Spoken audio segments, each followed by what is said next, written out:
Viper, up! Higher! Get that floor clean. I want to see my face in those shoes, and if I see one bit of fluff on that jacket, you're never going to see your mum and dad again, you little... What? Oh! Good evening. Welcome to GamesMaster. Kids, don't you just love them? Always insisting that they lend a hand. Look, it's for the last time, you don't have to help. Sit down. Bless him. Coming up on today's show, we've got the grand final of our footy tournament. But first, we're going to see these lovable rapscallions in action in an event we call 4 Ninja Kids.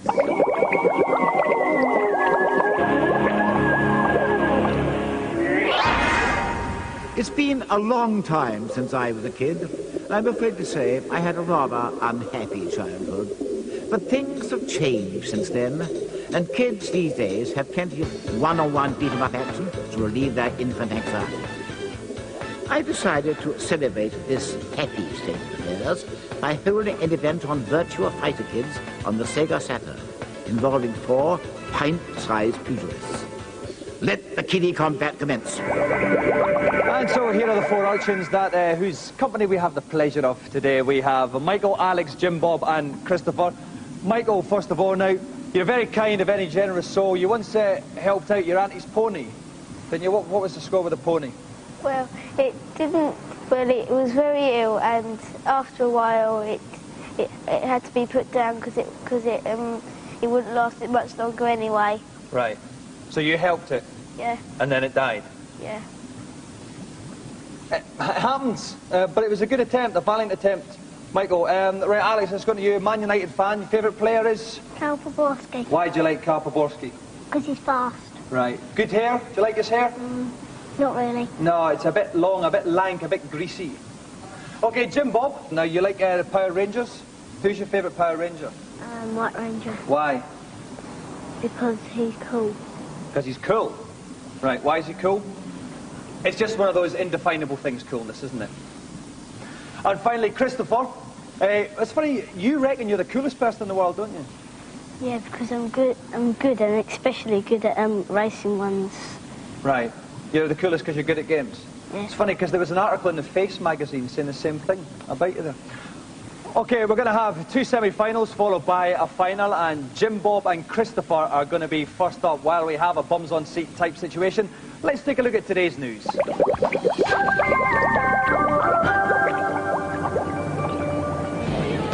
After Virtua Fighter 1, 2, 3 remakes and kids, Sega have come up with a new spin on their favourite money-making clan.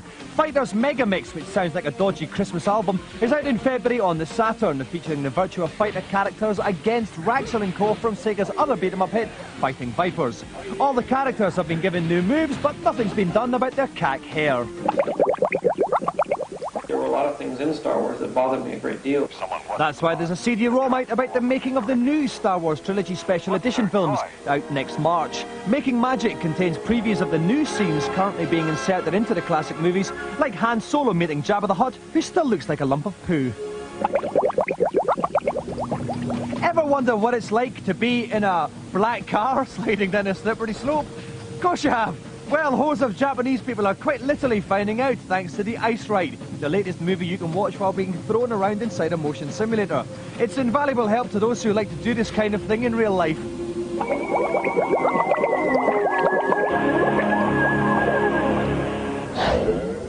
Welcome back. We're about to begin our event, 4 Ninja Kids, so-called because we have 4 kids and they're about to quite literally beat each other up on Virtua Fighter Kids. We've got James and Chris who are first up, and trying to outdo me in the fashion stakes once more is Derek Lynch from Namco. Welcome, Derek. Derek, tell us a bit about the first 2 characters we're going to see fighting. Well, we'll see Jim Bob will be using Akira, and we can look for short, sharp, powerful dashing moves from Akira. And Chris is using Lao, and he'll be using palm instead of genuine palm techniques and low sweeps. That's it, palm techniques, as we've all done in the wee small hours. Okay, best of luck, guys. Then it's a best of 3 bout situation. Whoever wins 2 of them will go on to the final. Off you go. Okay, Jim Bob is Akira in the white headband, and Chris is Lau with the moustache and the ponytail. Akira's getting a bit of a thumping, Derek. Yes, you'll see, by Lau's double punch and then a sweep. But he's coming back a bit now, Akira. That's right. Okay, he's got a big jump and him a couple of blows to the stomach. Oh, but he comes back and Lau takes the first one. That's 1-0 to Chris. Okay, so we go into the second bout now. A bout that James must win. What would you like to see from Akira now? Dashing elbow. Oh, knee. Went for the knee, that was a good one. He's got Lau on the floor. A nice little jump into his abdomen there. This is much better from Akira this time. But Lau's starting to fight back now. He's jumped on him again. He's getting down. They're about level now, Derek. Oh, Akira's taking a thump in now, Derek. It could be it. It's all over. Yes, it's all over. Lau stomps on his stomach. Chris takes it 2-0. So James is out. Chris goes on to the final. Please make way for Alex and Michael. Okay, now, Derek, Alex is playing Shun, the old drunken master in this one. Tell us a bit about him. Well, Shun uses the classic drunken master technique. Very sleepy, behaves as if he's drunk. And so that way... Like we both do at times. Therefore, completely deceiving the opponent. And what about Michael? He's playing Cage. Well, Michael playing Cage, ninjutsu. Very fast, very tricky, from the ancient arts of... It's so ancient, we don't even know the name. Okay, best of luck, ninjutsu. Best of luck, Alex. Best of luck, Michael. Once again, best of 3 bouts. Whoever gets the 2 first of all will join Chris in the final. Off you go.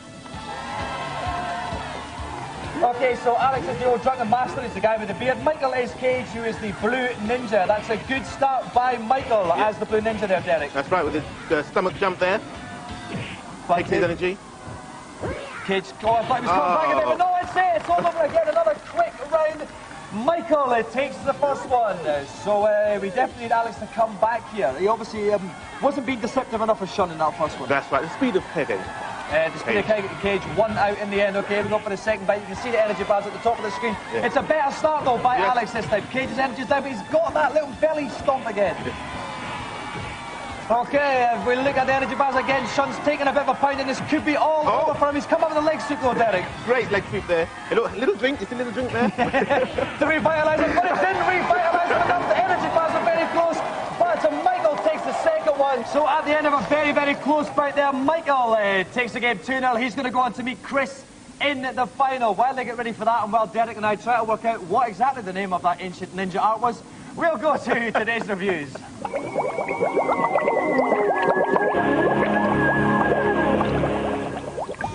Like many celebrities who can't be named for legal reasons, these games are all out now. And as a curtain raiser for our FIFI final, it's FIFA 97. The presentation throughout is fantastic. The FMV sequence that starts the game is absolutely awesome. First you've got John Motson, Andy Gray and Des Lynam this time providing the commentary, plus David Ginola was motion captured. In my opinion, the indoor 5-a-side mode is the only thing in FIFA 97 that's better than in the previous versions. The playability is worse. Ed's gone absolutely loony. This is far better than the previous FIFA games. The motion capture actually increases the gameplay and makes it that much more realistic, so I'd buy it. Oh no, he's put the ball in his own goal. Oh, not my own goal. If we'd reviewed NBA Jam Extreme a couple of years ago, I would have made lots of jokes about kissing the rim, but I'm a lot more mature now. The main differences between NBA Jam Extreme and the previous games, firstly, it's in 3D. Secondly, you've got over 100 secret characters, over 30 new dunks, most of them activated with the new Extreme button. The secrets are absolutely crazy. Firstly, you can have big heads. Other secrets include the dribble demo, where basically your player dribbles fantastically through his legs and round his back. Finally, you can change the ball into a gigantic beach ball that bounces around, and if that fits in the basket, God knows. NBA Jam Extreme's just taken over from it. It's still 4-player, you've got the new graphics and loads of crazy secrets, and it's still fast, good fun.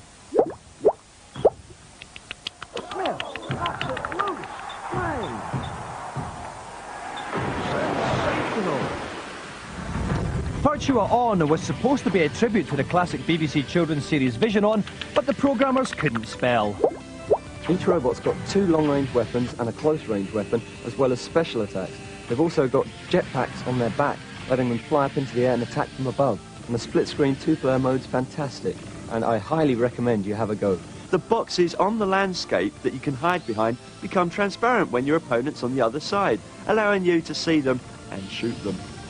I'm not sure whether I like this game. I think I do, but I think it's in a case where it's beat 'em up, not beat 'em up, beat 'em up, not beat 'em up.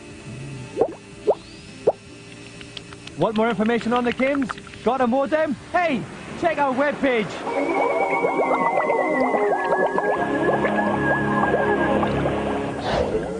Okay, at the start of the show we had 4 tiny kids, and now there are only 2 competing to be the winner of our Fort Ninja Kids event. So we have Chris and Michael who've made it through to the final.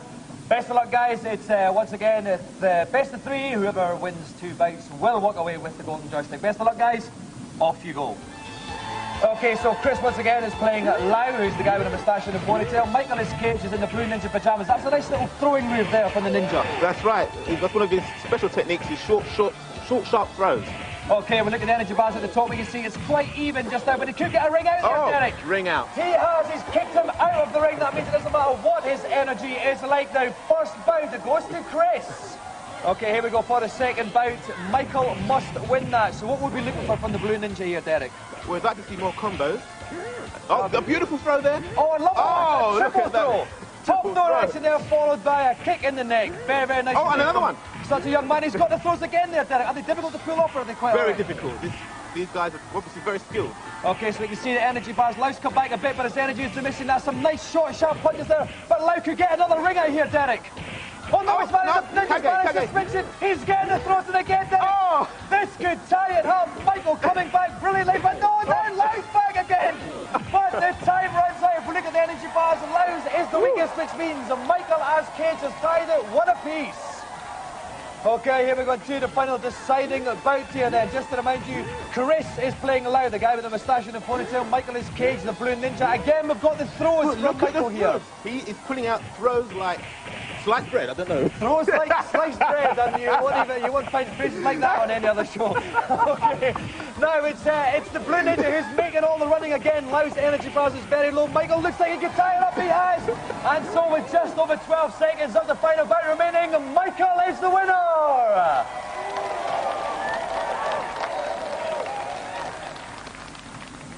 Okay, nice one there, Michael. Let's talk to the losers first of all. Starting with Chris, let's have a very brief excuse for losing from all of you. Well, we kept on doing too many rolling, I don't know how to do it. Okay, fine, let's move on. Jim Bob? Well, he keeps like doing too many punches and too many kickies and then keep too many throws and things. Right, and Alex, your excuse? He was totally drunk. Right, your guy, you were playing. Well, that's the best excuse, actually, and a lot of men, a lot older than you, have used that excuse for many things in life. Michael, let's go on to you. Talk us about some of the tactics that you used to win. Well, because I won nearly all the things that I was practicing, and I won it because I was doing lots of punching, lots of throws, and when he was down, I kept jumping up and kicking him and punching him in the face. Maybe a technique you could have used on your auntie's pony. That might have, you know, it might still be here today. You never know. But you can console yourself, Michael, with the fact that the winner of our 4 Ninja Kid event, walking home with the golden joystick tonight, is Michael.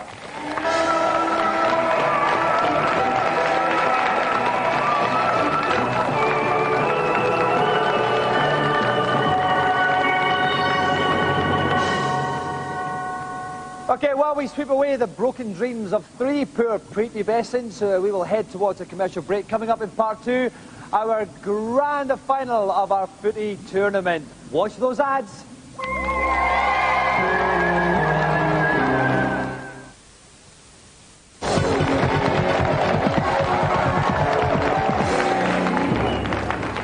Welcome back to GamesMaster, and we are quite literally in a we're about to start our grand footy final. Let's go to the GamesMaster for a final type situation.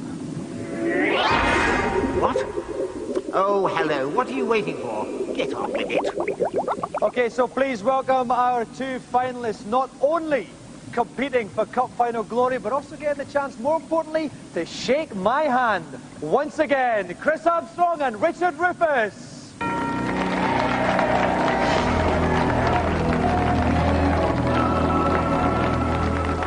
Welcome back, Chris. Welcome back, Richard. Now, Chris, it was only last week that we saw you, a very tight game against our very own Rick Henderson, edged them out 1-0 with a beautiful lob. What kind of game are we going to see from you tonight? I think more of the same, a bit defensive, just keep it tight at the back and hopefully hit them on the break. You know, 1 goal, 1-0 will be enough. All right then, Richard. Now, in your game, it went to penalties against Michael Dubry. You edged them out there 4-3. Are you going to be playing for a draw and hoping to rely on your temperament under pressure again? No, this time I'm going to go for it straight off and looking to get a good result and hopefully beat Chris. OK, Chris and Richard, would you like to assume your game's playing positions? And I'll go up to the commentary box. OK, he's older, he's wiser, he's more experienced, but he doesn't quite have that Scottish lilt that women find so attractive. Jim Rosenthal, co-commentating on the final with me. Jim, now you've seen both the previous semis. Who would you pick as your favourite? I think Richard has showed fantastic temperament in that penalty shootout, and his team came from behind in his game. Chris, plenty of flair, but he's missed so many chances, isn't he? So just narrowly, I might just go with Richard's temperament in the final. OK, let's go to kick-off. OK, yes, Richard Rufus in the Holland change strip, of course, to avoid that clash with the Brazilian goal. It's Brazil.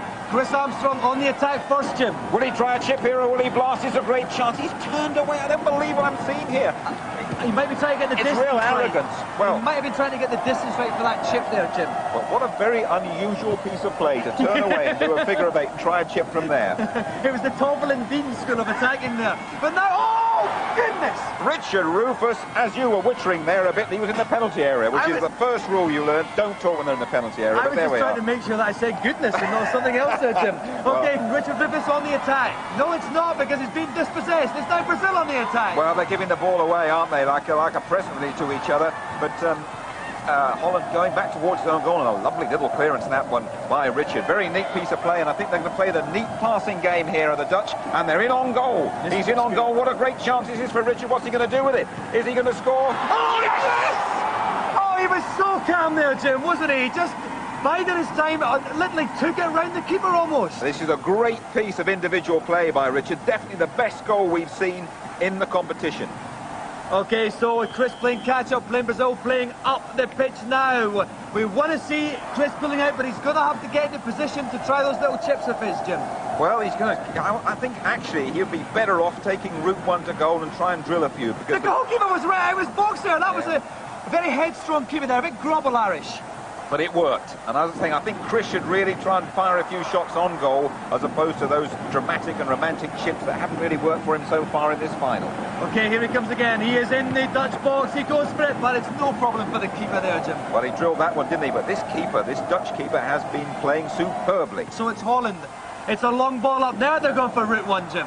Yep, not like Holland, that one really, but lumping up the field, and it's coming to nothing. And here come the Brazilians. It's a clear run on goal, is it? It's a clear run on goal for the Brazilians, and a great equalising chance here. He's gone for the chip again. Oh, it's just in the crossbar. Now that's the closest Chris Armstrong's got so far, Jim. He was in position finally for the chip. Chips with everything. Now it's Holland. It's Richard Rufus on the attack. Is Chris going to be punished on the counter-attack now? He goes for the shot. It's in there! He's caught. It's the sucker punch. 2-0 Richard Rufus. A great breakaway goal, Jim. A wonderful breakaway goal, and Richard really rubbing the salt in there. OK, now it's we have gone about 2/3 through the time. Chris Armstrong has really got to pull something out of the bag here. He's had a couple of shots, but nothing remotely close to piercing the onion bag, Jim. No, absolutely not. And it's a bit of a decision to be made by Richard as he attacks and goes for the third goal that would kill this final off, surely. A great opportunity, and he's done it. You've got to put the keeper in full there, Jim. It seemed to go right through his hands. Well, I'm not sure. It was 1-on-1, though, wasn't it? And the goalkeeper left dreadfully exposed. And Holland really running away with this final. And would you believe it? The Brazilians absolutely nowhere. No defenders there at all, Dominic. And that's 3-0. And this final is over. We need a goal now from Chris Armstrong, Jim. Well, I think they deserve a goal because they've had a lot of great attacking opportunities. And will they get a consolation score here? Oh, it's from the outside of the boot there. A lovely little curving shot, but it wasn't good enough to beat the keeper. It's gone out for a corner, though. Here comes the high ball into the box. They come up for it. Oh, great save, but he gets the rebound.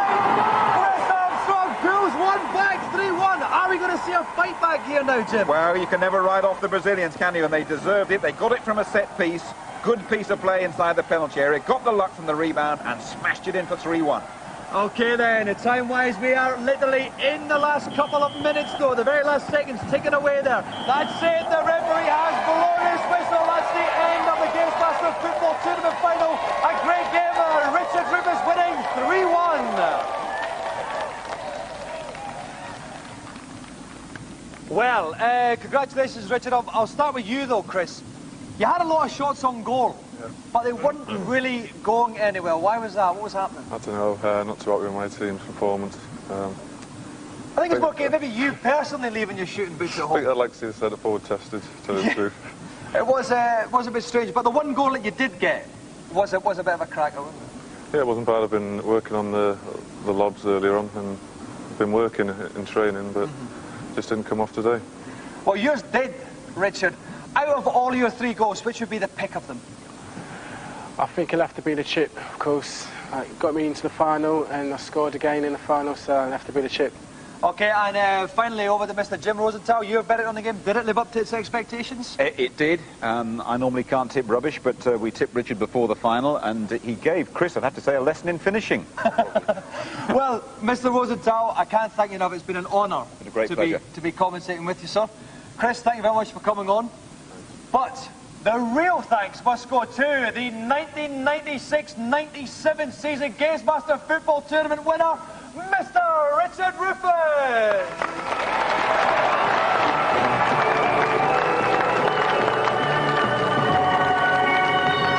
So, Chris Armstrong trundles off empty-handed, but Richard Rufus trundles back to Charlton. Let's have a look at today's feature.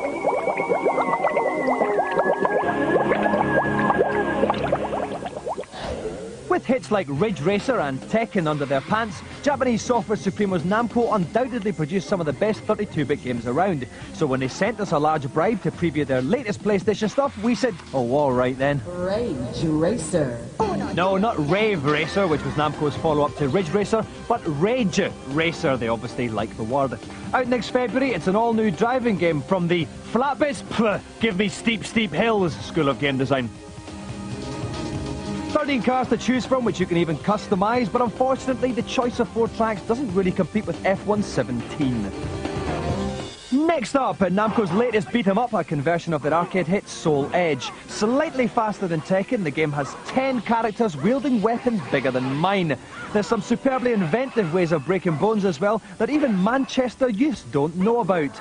A new weapon select option allows players to tool up with 2 whoppers at once, while others will go for the more direct approach. Soul Edge is released next March. Last to be released, the long-awaited conversion of Namco's answer to Virtua Cop, Time Crisis. Only 50% complete, like myself, this preview version shows it's lost nothing in the translation. The good news is that all the original's 12 stages are in there, plus a completely new area. And if you were wondering, a second button on the gun that comes with the game replaces the arcade's pedal to provide the dodge function. Time Crisis is out next April and should be Junglist Massive!